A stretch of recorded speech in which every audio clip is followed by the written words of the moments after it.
नमस्कार, मेरा नाम है जूली। आप देख रहे हैं झारखंड का प्राइम टाइम बुलेटिन जोहार झारखंड। और बुलेटिन में सबसे पहले बात करते हैं कोयलांचल में लगातार हो रहे भू धसान की, जिसके चलते कई लोग काल की गाल में समा चुके हैं। जी हां, धनबाद के बाघमरा के बाद अब झरिया में भी भू धसान हो गया है। 10 से ज्यादा घरों में दरारें आ गई हैं, जिससे ग्रामीणों में डर का माहौल है और सवाल पूछ रहे हैं कि झरिया के लोगों का भविष्य कौन सुरक्षित करेगा। कब तक लोगों की जानें जाती रहेंगी और कितने घर टूटते रहेंगे, ये रिपोर्ट देखिए। फिर भू धसान, कब होगा समाधान? बाघमारा के बाद झरिया, अब अगला कौन? बड़ा सवाल, कब तक जाती रहेंगी जानें?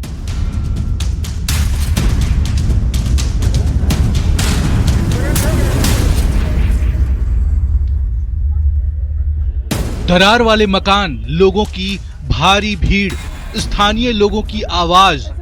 हम कहां जाएं? सरकार कब तक चुप रहेगी?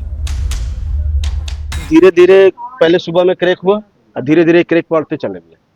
बढ़ते हुए पूरा क्रैक 3-4 घर में ले लिया है उधर लगातार से। किस तरह से? सामने ही है जो धंसा हुआ, पूरा सारा घर, सारा रूम मतलब क्रैक कर गया। रहने लायक नहीं है, रहने लायक तो नहीं है। कि अचानक है तो ये है तो आप देखिए ना, सामने में है। हम तो कुछ जानते भी नहीं, हम लोग तो बड़ादार है। 31 मार्च को बाघमारा, 8 अप्रैल को झरिया। झरिया के बाद अब अगला कौन? ये सवाल इसलिए क्योंकि झरिया के कुल्ली धर्मनगर में भू धसान हुए, जिसमें एक घर पूरी तरह जमींदोज हो गया, जबकि 10 से ज्यादा घरों में दरारें आ गईं। दीवारों और फर्श पर लंबी लंबी दरारें दिखाई देने लगी हैं। जमीन फटने जैसा हो गया है, जिससे संभावित भू धसान का खतरा साफ नजर आने लगा है। यही वजह है कि लोगों की चिंता बढ़ गई है। घर में कोई था उस समय? घर में था, उसका भगनी था, वो थे और इनके लड़का लोग गया हुआ शादी में। अच्छा, आसपास में भी यार अगल बगल में धंसा है। टोटल आसपास में बहुत पीछे चलिए, पीछे देखिएगा तो और जब धंसा हुआ है लाइन से। इधर पीछे। हालात को देखते हुए कई परिवार अपने घरों से सामान निकालकर सुरक्षित जगहों पर जाने लगे हैं। लोगों का कहना है कि अगर समय रहते कार्रवाई नहीं हुई तो बड़ा हादसा हो सकता है। अब हम लोग सामान निकाल के बाहर आने लगे, बच्चा बुतरू हटाने लगे। भाई धीरे धीरे देख रहे बढ़ते जा रहा, दरार बढ़ते जा रहा। कितने लोग रहते हैं? 15 लोग रहते हैं। वहीं इस मामले को लेकर अब सियासी पारा भी हाई हो गया है। झरिया विधायक रागिनी सिंह ने बीसीसीएल पर लापरवाही के आरोप लगाए हैं। घर टूटे, लोग बेघर हुए और सवाल वही है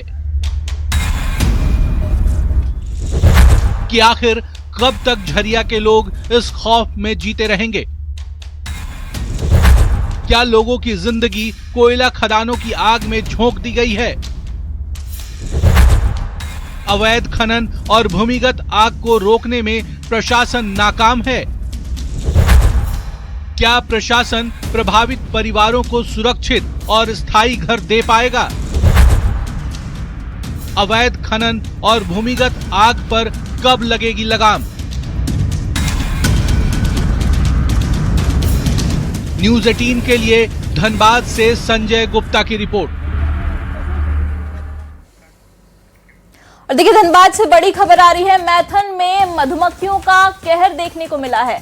मधुमक्खियों के झुंड ने लोगों पर हमला कर दिया। स्कूली बच्चों सहित कई लोग इस हमले में घायल हो गए। एक की हालत इस घटना में गंभीर बताई जा रही है। घटना मैथन बीएसके कॉलेज के मैथन जाने वाले मुख्य मार्ग की है, जहां पर मधुमक्खियों के झुंड ने हमला कर दिया, जिससे कई लोग घायल हो गए, जबकि एक की हालत गंभीर बताई जा रही है।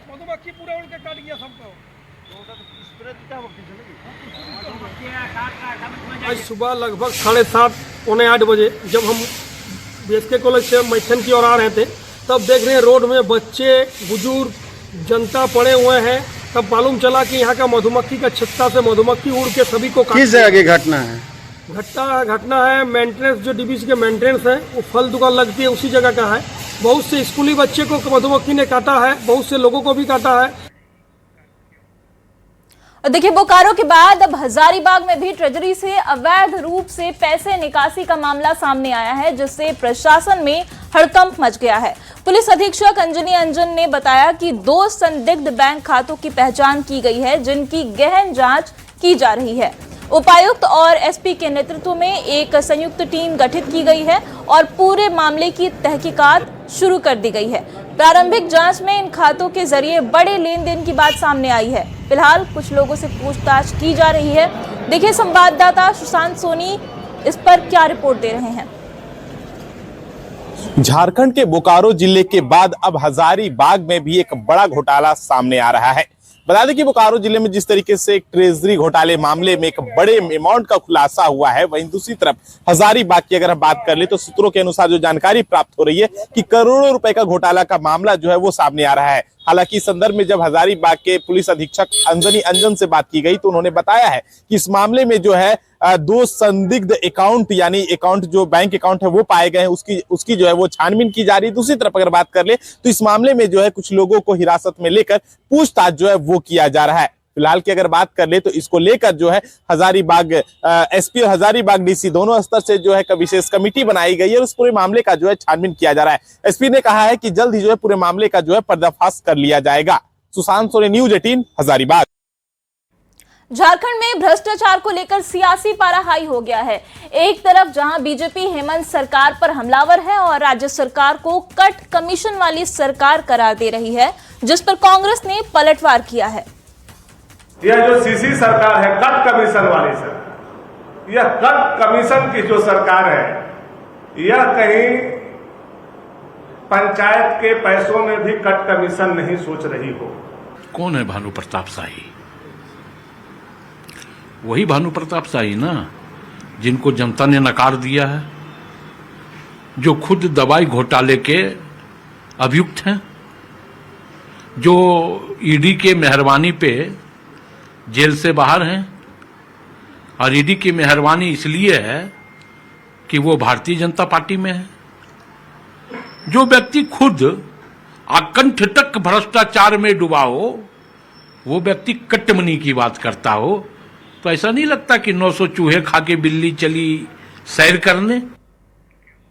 अब बात करते हैं चाईबासा के सारंडा जंगल की, जो सुरक्षा बलों के लिए बड़ी चुनौती बना हुआ है। एक तरफ जहां नक्सलियों के बिछाए गए आईडी सुरक्षा बलों के लिए परेशानियां खड़ी करती हैं, तो वहीं कुदरत का भी कहर सुरक्षा बलों की परीक्षा लेता रहता है। और इसी कुदरत की मार सारंडा के जंगलों में एक बार फिर से देखने को मिली है, जिसकी आगोश में बिहार के औरंगाबाद के सपूत राकेश कुमार आ गए और शहीद हो गए। जब खराब मौसम बना काल,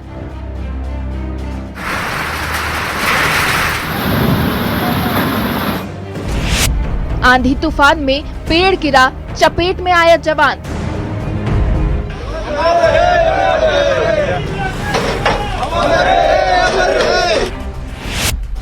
सिर्फ नक्सलवाद नहीं, मौसम से भी है लड़ाई।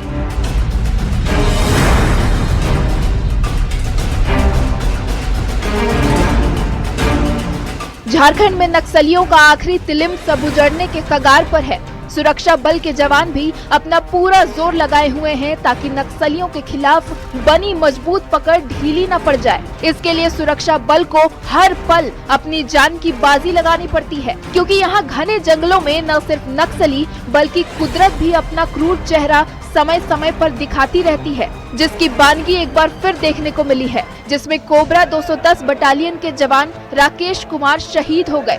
राकेश कुमार को रांची के सीआरपीएफ के 133 कैंप में श्रद्धांजलि दी गई, जिसमें सीआरपीएफ आईजी और झारखंड पुलिस के वरीय अधिकारी शामिल हुए। सभी ने नम आंखों से राकेश कुमार को श्रद्धा सुमन अर्पित की। हेलीकॉप्टर के माध्यम से रांची लेके लाया गया था।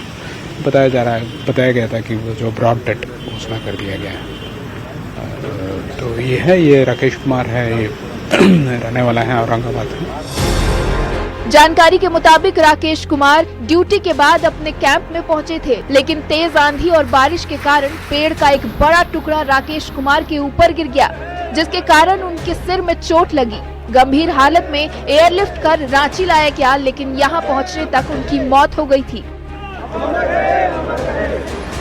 सरंडा क्षेत्र में हम लोग का लाइटनिंग की वजह से 1-2 AC को भी पूर्व में डेथ हुआ है। सांप काटने से भी प्रॉब्लम है, ये भी प्रॉब्लम है। और उसके अलावा मलेरिया वगैरह भी रहता है। तो हम लोग लड़ाई तो लड़ते हैं, लेकिन ये एक्सीडेंट वगैरह कभी कभी हो ही जाता है। बता दें, सारंडा में पेड़ गिरने के कारण जवान की मौत होना भले पहला मामला हो, लेकिन सांप काटने, ठनका नक्सलियों के बिछाए गए EID की चपेट में आने से कई जवानों की जान चली जाती है।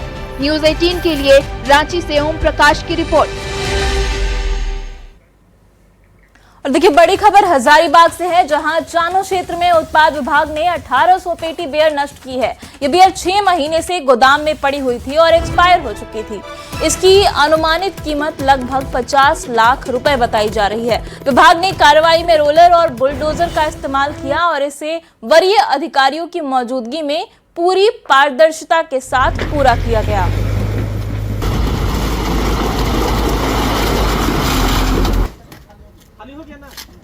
सरकार का जो JSBCL Jharkhand state beverages corporation के डिपो में जो बियर एक्सपायर हो जाते हैं, उसको नियमानुसार विनष्ट कर देना है। उसी नियम के तहत आज हम लोगों ने चानो में जो JSBCL का गोडाउन है, उसमें एक्सपायर हुए बियर का विनष्टीकरण कराया गया है। बड़ी खबर रांची से है, जहां नामकुम थाना क्षेत्र में पुलिस ने हाई टेंशन ग्राउंड में नशे की खरीद बिक्री कर रहे 3 आरोपियों को गिरफ्तार कर लिया। आरोपियों पर ब्राउन शुगर तस्करी का आरोप है। पुलिस पूछताछ में उन्होंने बकरी और गो चोरी की वारदात भी कबूली है, जो गुमला और पिठौरिया क्षेत्रों में अंजाम दी गई थी। वारदातों में कार का इस्तेमाल किया जाता था। उनके पास से 4000 रुपए, एक कार, स्कूटी और बाइक बरामद की गई है। अड्डेबाजी और अवैध मादक पदार्थ की तस्करी के विरुद्ध अभियान लगातार जारी है। इसी बीच कल रात एक सूचना प्राप्त हुई थी कि नामकुम थाना अंतर्गत हाई टेंशन ग्राउंड जो है, वहाँ पे कुछ लोग मादक पदार्थ की तस्करी कर रहे हैं। वहाँ पे जब थाना प्रभारी के नेतृत्व में टीम पहुंची तो वहाँ पे देखा कि एक i10 गाड़ी, एक पल्सर और एक स्कूटी खड़ी थी और i10 गाड़ी में 3 लोग वहाँ पे मौजूद थे। जब उनसे पूछा गया तो उन लोगों ने कन्फेस किया कि वो लोग मादक पदार्थ ब्राउन शुगर की तस्करी कर रहे थे और वहाँ पे पुड़िया बना के बेच रहे थे। उनके पास से 3 पुड़िया ब्राउन शुगर जिसका वेट 6.4 ग्राम्स है, वो बरामद हुआ। उन्होंने ये भी कन्फेस किया कि अभी कुछ ब्राउन शुगर उन्होंने बेचा, जिससे उनके पास 4000 रुपए बरामद हुए। अगली खबर जमशेदपुर से है, जहां परसूडी पुलिस को बड़ी सफलता हाथ लगी है। पुलिस ने डकैती की योजना बनाते 4 हिस्ट्री शीटर अपराधी को गिरफ्तार किया है। इनके पास से देसी पिस्तौल और जिंदा कारतूस बरामद की गई है। जानकारी के मुताबिक सभी आरोपी स्कूल परिसर में इकट्ठा होकर किसी बड़ी वारदात को अंजाम देने के लिए योजना बना रहे थे। तभी पुलिस ने छापेमारी कर सभी को गिरफ्तार कर लिया। इस पूरे मामले में 9 आरोपियों के खिलाफ मामला दर्ज किया गया है। वहीं गिरफ्तार आरोपियों से पूछताछ कर उनके गिरोह और आपराधिक नेटवर्क से जुड़े अन्य लोगों की जानकारी भी मिल सके, इसके लिए छानबीन की जा रही है। इन तीनों को जब हमने डिटेन किया और इन तीनों से पूछताछ की और इन तीनों का जब हमने सर्च किया तो हमें एक देसी पिस्टल मिला, 3 जिंदा गोली मिली और हमें कुछ फोन्स मिले, ओप्पो कंपनी का, सैमसंग कंपनी का और अदर कंपनीज का। इनसे जब हमने वहां से अच्छे से पूछताछ की तो हमें पता चला कि ये लोग एक नया गैंग बनाने के फिराक में थे, जिसमें इन लोगों का प्लान था कि एक्सटॉर्शन करेंगे वहां के जो कुछ ट्रांसपोर्टर्स थे उनको टारगेट करते हुए, और उसके अलावा डकैती भी अगर कहीं कर सके तो वो भी करेंगे।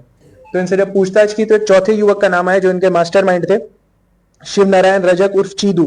ये भी परसूडी का रहने वाला है। तो उसके बाद हम लोग उधर से जो बेड़ा गए और वहां पे इसको भी डिटेन किया गया। इसने भी, इन चारों ने अपने अपराध को स्वीकार किया। इनका कहना है कि ये लोग एक नया गैंग बना के एक्सटॉर्शन और डकैती का रैकेट स्टार्ट करने वाले थे, इसीलिए इन्होंने हथियार भी अपने पास मंगाया था।